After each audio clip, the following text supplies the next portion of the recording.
Buenas tardes a todos y todas, me presento. Mi nombre es Mariana Burgos Gómez y hoy vamos a analizar un debate en Chile que tuvo lugar en el 2023 en el proceso constitucional para plantear un nuevo documento legislativo.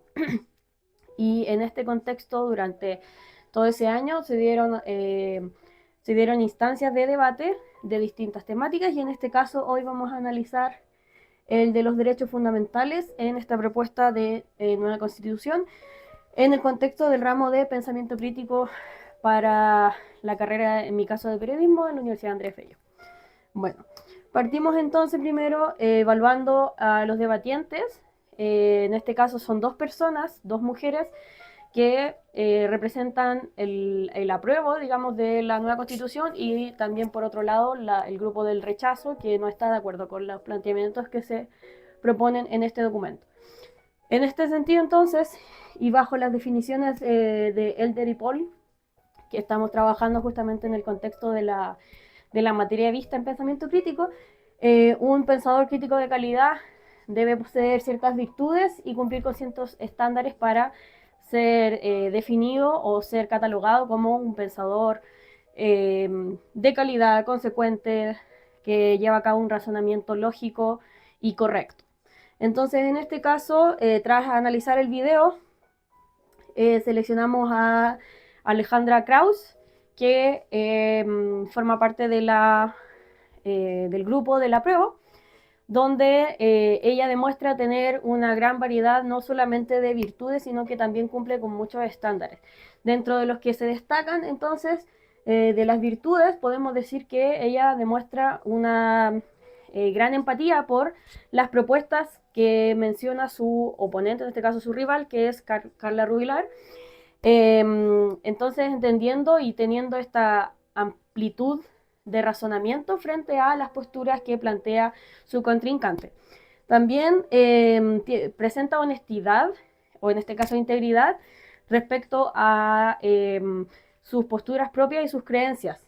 Entonces, ella admite que eh, estas creencias o estas convicciones que ella tiene no son 100% infalibles, que de hecho en muchos casos ella admite que hay muchos vacíos y muchos detalles que se tienen que ir definiendo con el tiempo. Ella también admite que la propuesta constituyente no va a cambiar automáticamente las cosas, digamos, de una forma instantánea. Y en ese sentido, ella no se cierra tampoco a las posibles fallas o falencias que tiene su postura, pero sí las transmite de una forma honesta. Sí es verdadera en lo que ella defiende. Y finalmente también presenta una gran perseverancia o, como dice aquí, fidelidad a sus principios, que en este caso son en su mayoría racionales, argumentados y basados en distintos procesamientos lógicos y pensamientos, por lo cual se mantiene durante todo el debate firme a su postura y fiel a lo que ella cree, pero siempre basándolo en pensamientos y argumentos lógicos racionales.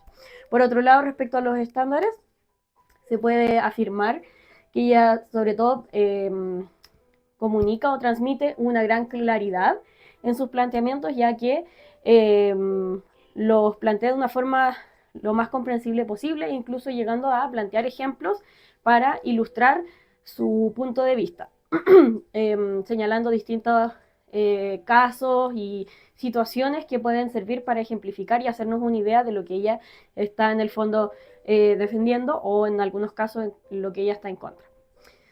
Y también presenta perdón, una amplitud al momento de examinar distintas posturas, ya que acepta, por ejemplo, las observaciones que le hace tanto su contrincante como la misma periodista.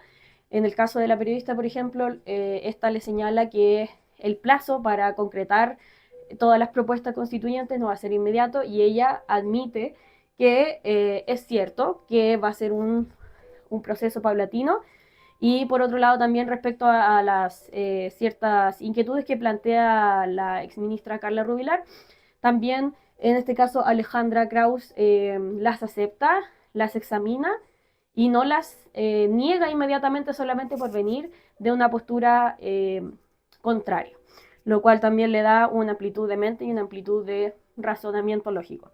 Y por último también sus argumentos tienen una gran relevancia, ya que tienen una relación y un vínculo directo entre lo que ella defiende y cómo lo justifica, dando entonces manteniendo esta relación lógica entre los argumentos y su postura.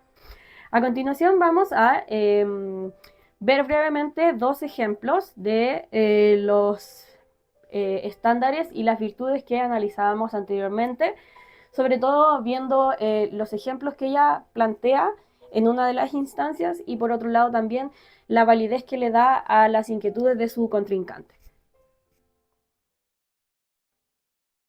La consagración a nivel constitucional, no nos olvidemos que las cartas fundamentales son un mandato para el legislador, un mandato para el gobierno, para el Estado en su conjunto. Cuando tengamos, no, pero son mandatos de constitución. Por ejemplo, algo que yo conozco, en una negociación colectiva, en el proceso de diálogo entre trabajadores y empleadores, yo voy a poder colocar estándares a propósito de la remuneración justa, equitativa, ¿ah? A propósito del trabajo decente. Voy a poder, como organización sindical, plantearle a mi empleador, estos son los estándares mínimos, mínimos que en esta empresa, con esta realidad, quiero hacer justicia. Porque lo que aparece aquí es un mandato para todos, un mandato jurídico, un mandato ético en cada uno de los estamentos. En consecuencia, esa es la relevancia. No solo tiene que salir del presupuesto, porque yo ahí difiero con Carla en esta visión respecto de que lo que propone es todo estatal. No es así. Distintos son los sistemas nacionales públicos. Pasa con seguridad social, pasa con salud, pasa con educación. No es estatal. Esta constitución reconoce la fuerza del empresario, del sector privado, pero bajo reglas respecto a las cuales estamos pensando en 10, 20 o 30 años más. Bueno, eso, pero Carla, ay, a ver, ese ejemplo entonces da a entender la claridad con la que ella se expresa, no solamente explicando su postura de distintas formas, sino que también entregando un ejemplo cercano para ella y para muchas personas también que posiblemente estaban viendo el debate en ese entonces. Pero, para dejar claro, en la Constitución, en el artículo 44, número 7, el Sistema Nacional de Salud podrá estar integrado por prestadores públicos y privados. Prestadores. Sí, prestadores. Pero sí que tenemos que entrar al rol prioritario, si esto es el Estado Social y Democrático de Derecho. A propósito de las inquietudes que legítimamente plantea Carla y que sin duda las personas así lo sienten, es importante señalar que la interpretación que se haga en el proceso de implementación de las leyes que van aparejados de estos derechos, tiene que haber una interpretación armónica y sistemática de toda la Constitución. Y no nos olvidemos que los derechos fundamentales que se garantizan también están relacionados unos con otros. La vida, el derecho a la vida, se garantiza con un derecho a la salud integral. Eso es lo que hemos tratado a través de recursos de protección, pidiendo que se financien medicamentos de alto costo. Porque la vida de las personas supone otros derechos que tienen que estar en plenitud. Y la salud lo es. En consecuencia, las preexistencias, todas las observaciones que tú muy bien planteas, deben ser recogidas adecuadamente en los procesos de la ley que se debe implementar. Bueno, y en ese caso vemos entonces cómo ella valida las inquietudes que tiene su contrincante, también admitiendo que son interrogantes que probablemente tenga la ciudadanía que está a cargo de votar respecto a este proyecto constitucional. Y por ende también admite que no solamente son válidas sus inquietudes, sino que también es importante recoger estas interrogantes y poder desarrollar distintas instancias para resolverlas y para llenar estos vacíos que lógicamente van quedando al cambiar una constitución y que bien como dicen en este y en otros debates se va a complementar también con la creación de distintas leyes. Esto entonces en cuanto a la evaluación de los argumentadores o de los debatientes, en este caso, considerando que Alejandra Krauss tiene las virtudes y los estándares mencionados anteriormente. Ahora pasando al análisis de los argumentos como tal, utilizados tanto por la argumentadora del apruebo como del rechazo. Vamos a estudiar o examinar algunos argumentos en base a dos conceptos principales que hemos estudiado respecto a la unidad de argumentación. Por un lado, según el modelo de Toulmin, cada argumento tiene que cumplir con ciertos elementos mínimos para ser considerados completos o, digamos, válidos en el sentido de su estructura. No necesariamente significa que sea un argumento de calidad o que sea bueno, pero sí al cumplir con esta cantidad mínima de elementos se puede considerar de por sí como un argumento bien construido y bien constituido en cuanto a su conformación estructural. Entonces, por un lado, bueno, aquí tenemos el resumen que dice que el modelo de Toulmin evalúa la calidad de un argumento en función de su estructura y componentes, como explicábamos. Y primero, entonces, analizamos el argumento de la ex ministra de Desarrollo Social, Carla Rubilar, que plantea lo siguiente. Primero, dice que el Estado social y democrático de derecho, el cual ellos como rechazo creen, es uno donde el Estado no lo hace todo. Esta es la aseveración que ella defiende, en otras palabras, diciendo que ella no cree que el Estado deba tener las facultades de encargarse de todas las aristas sociales. Esto entonces luego, o sea, ¿en qué se basa para decir esto? Y va explicitando un poco más y explicando por qué cree esto. Dice que ellos no creen en el monopolio del Estado porque deja prisioneros a los ciudadanos a tener que resignarse a la atención que le pueden dar, la cual puede ser excelente o muy mala. Entonces dan a entender que ella se basa en su postura de que no cree en que el Estado lo deba tener todas las facultades porque deja a los ciudadanos prisioneros o sujetos a que solamente dependan directamente del Estado, el cual puede entregar un servicio de buena calidad o de muy mala calidad, dependiendo de si tiene falencias o tiene las facultades necesarias. Luego entonces hace el vínculo entre la base y la aseveración, indicando que, tal como aprendieron en pandemia, el Estado no tiene la capacidad de hacerlo todo y por el contrario la sociedad civil tiene un rol extremadamente relevante en innumerables áreas del desarrollo social. Entonces vinculando que el monopolio del Estado, y que de hecho una de las partes que ella dice que está en contra de cualquier tipo de monopolio, y que por lo tanto ni el Estado ni los privados debiesen tener concentración del poder, siendo entonces una relación equitativa donde la sociedad civil también tiene un rol extremadamente relevante en áreas sociales. Entonces, dando a entender que tanto el Estado como el mundo privado debiesen tener un equilibrio, reiterando entonces su aseveración de que el Estado no lo puede hacer todo. Y finalmente, el respaldo que entrega es que ellos creen un Estado social donde el Estado cumple con un rol de garantizar un piso mínimo de dignidad para los ciudadanos, donde efectivamente la libertad se puede expresar porque yo tengo ese piso mínimo de libertad. Es un poco redundante, pero en el fondo aquí está reafirmando y reiterando un poco lo que dice la garantía, pero dando a entender que el único rol que debiese tener el Estado es garantizar las libertades mínimas sin necesidad de apropiarse de todas las facultades y todos los ámbitos sociales de desarrollo ciudadano. Es decir, que le den una mínima dignidad al ciudadano de parte del Estado, pero que el Estado no concentre todo su poder y que no tenga control total sobre todos los aspectos del país. Entonces, también pasamos a analizar otro argumento, en este caso de la ex ministra de Trabajo Alejandra Krauss, que en realidad parte de las bases, pero la aseveración que ella defiende en esta parte del debate dice que, bueno, existe una relevancia porque esta constitución reconoce la fuerza del empresario y del sector privado, pero bajo reglas del respecto al bienestar de todos a largo plazo.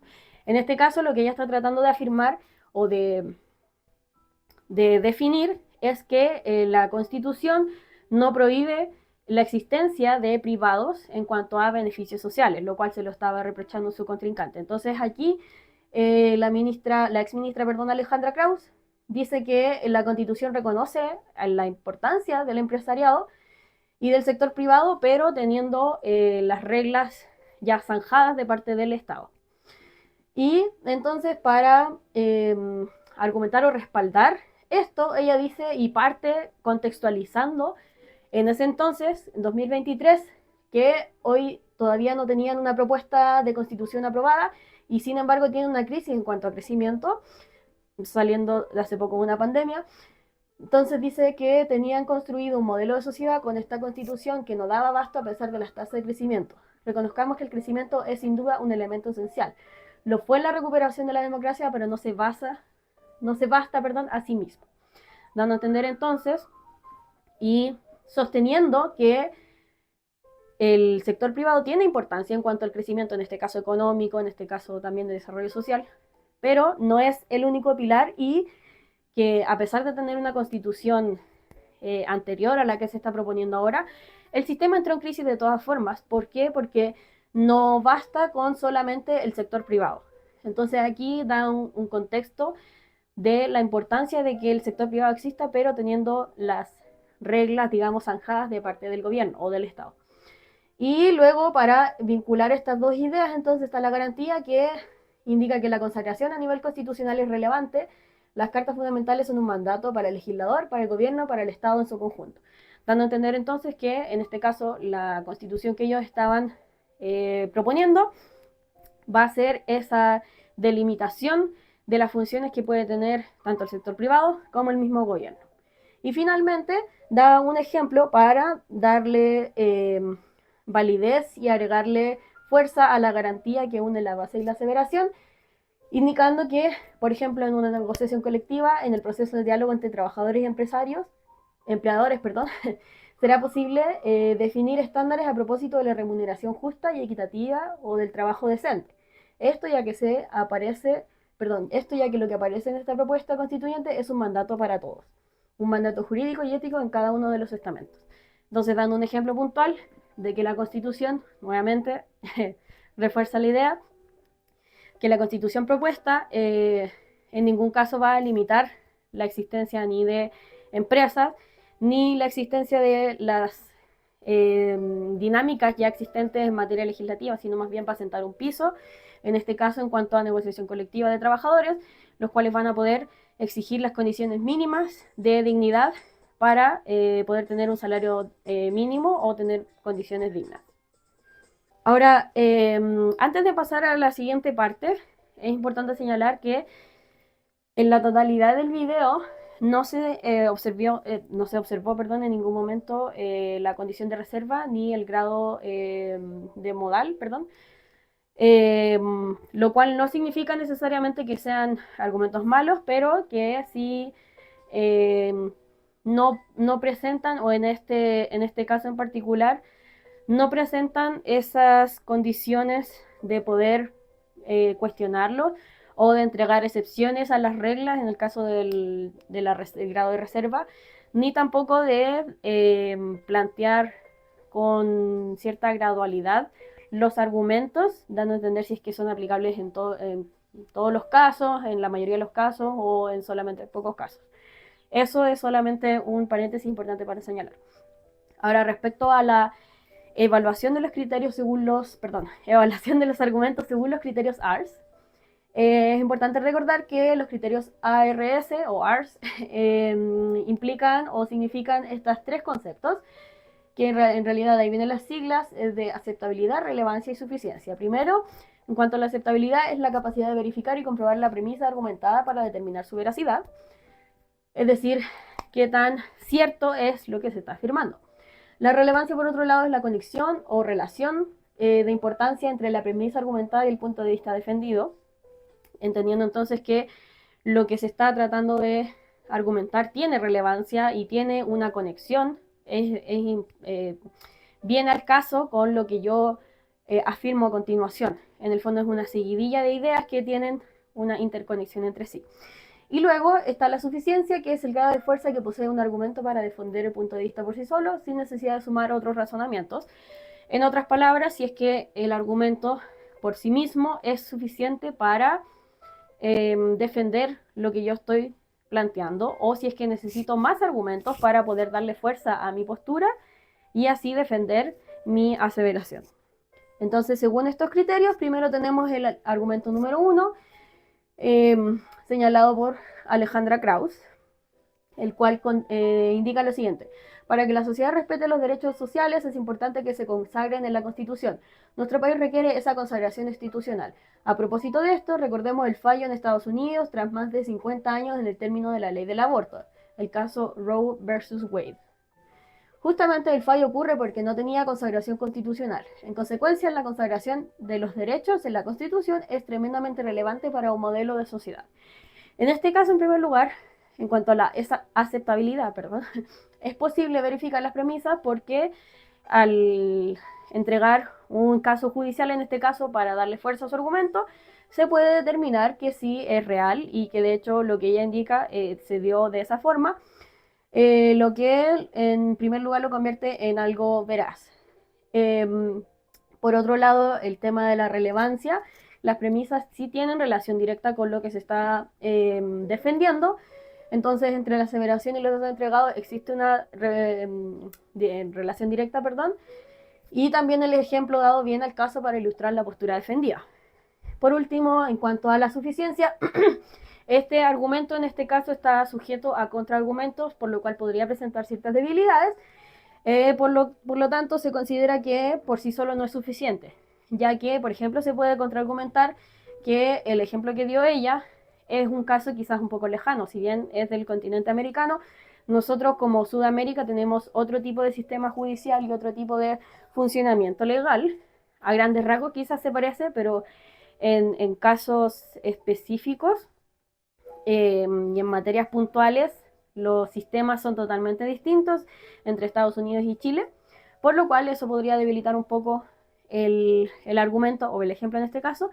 Y lo otro es que también afirma que, bueno, nuestro país requiere esa consagración constitucional y en este caso también podría contraargumentarse o quizás podría haberse otorgado más fuerza al dar un ejemplo específico de por qué el país requiere que ciertas normas sociales y beneficios y mínimo de dignidad esté delimitado en la Constitución.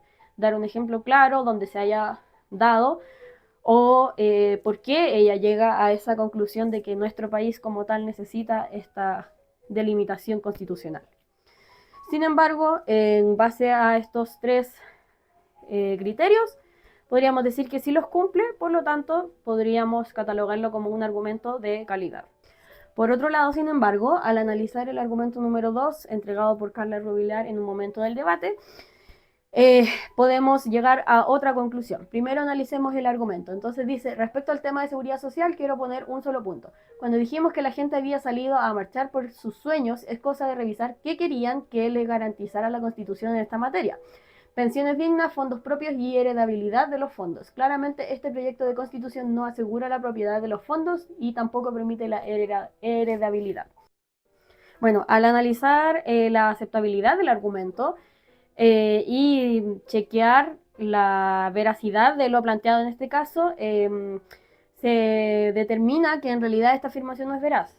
Si bien ella, al plantear que la gente salió a manifestar por sus sueños y que una de las cosas que de las materias más mencionadas tenía que ver con las pensiones dignas, ella sostiene y asegura que dentro de ese universo de beneficios sociales y de pensiones, la gente demandaba fondos propios y heredabilidad de los fondos, lo cual ella asegura que todas las encuestas y todos los sondeos hechos en ese entonces defendían esta postura, lo cual al momento de revisar esta información se determina que no es así, ya que en muchos casos la encuesta ni siquiera menciona estas dos aristas y la mayoría sí habla de pensiones, pero en un ámbito más bien general. Por lo tanto, ya de entrada podemos decir que este argumento no es de calidad, ya que no cumple con el criterio de aceptabilidad. Sin embargo, En cuanto a la relevancia, las premisas sí vienen al caso de lo señalado, a pesar de que no tienen veracidad, sí tienen una conexión y una relación entre sí, ya que ella, para defender su postura, usa argumentos que tienen relación con lo que ella asegura. Y por otro lado también, el argumento no tiene peso por sí solo y no es suficiente por sí mismo, no solamente por su falta de veracidad, sino porque también está sujeto a distintas contraargumentaciones y distintas dudas que pueden plantearse respecto a lo dicho, lo cual no le da la fuerza ni el peso suficiente para defender su postura. Por lo tanto, este argumento no cumple con los criterios de calidad de un argumento correctamente planteado. Eso sería por ahora. Muchas gracias por su atención y los veo en la próxima instancia.